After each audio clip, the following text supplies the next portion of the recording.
Hello everyone, welcome to my channel. I hope everyone is having a wonderful day. The studio lights dimmed one by one, fading into a soft amber glow that draped the set of The Quizmaster like a golden sunset. For 12 years, Bradley Walsh had walked onto that stage with a grin bright enough to outshine the bulbs above him. Tonight, however, his smile flickered like it, too, was trying to hold back tears.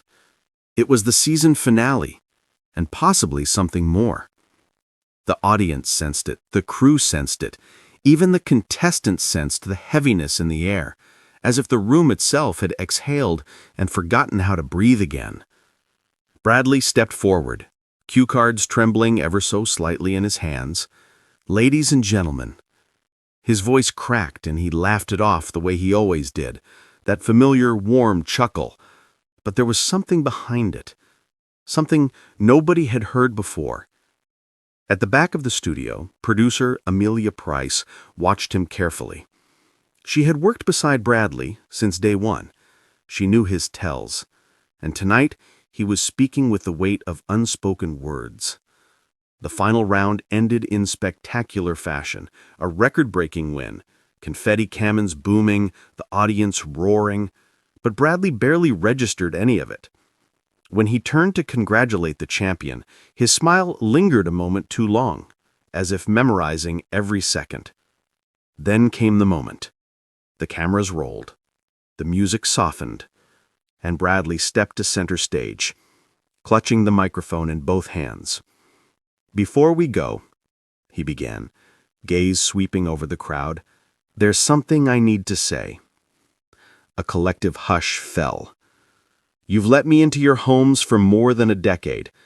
You've laughed with me, sometimes at me," the audience chuckled softly.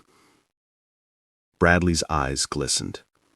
"But most of all, you've given me a reason to get up every morning and do something I love." Someone in the crowd sniffled.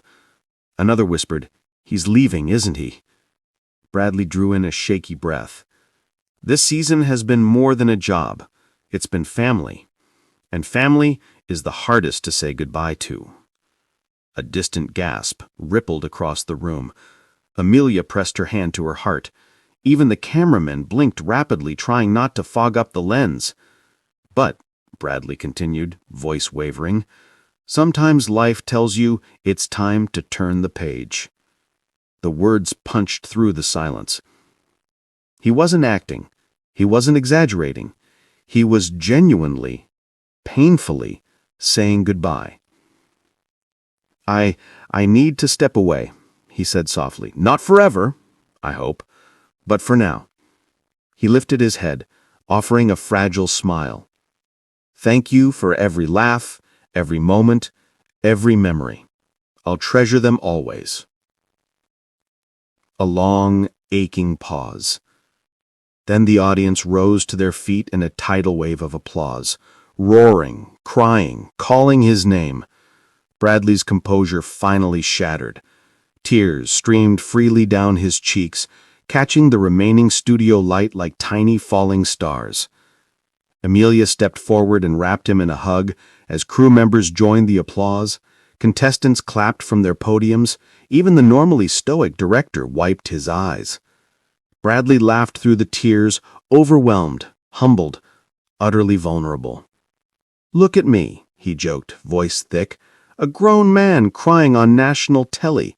My mom's gonna have a field day." The crowd roared with affectionate laughter.